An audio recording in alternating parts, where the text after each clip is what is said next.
Previously on X-Men. The Persians conquered a massive empire, depicted here. This is the height of the Persian Empire.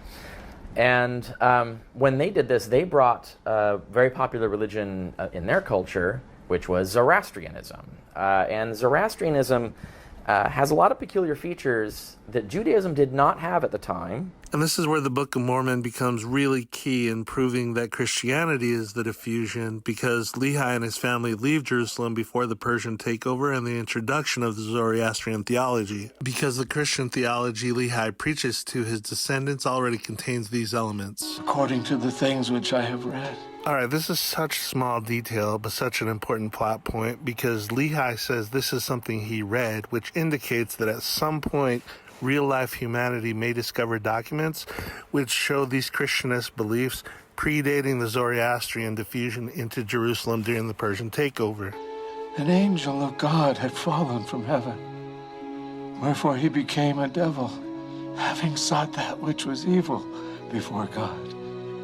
And because he had fallen from heaven and had become miserable forever, he sought also the misery of all mankind. Tell them why this had to be. Adam fell that men might be, and men are that they might have joy. And the Messiah cometh in the fullness of time, that he may redeem the children of men from the fall. Wherefore men are free according to the flesh, and they are free to choose liberty and eternal life through the great mediator of all men, or to choose captivity and death according to the captivity and power of the devil.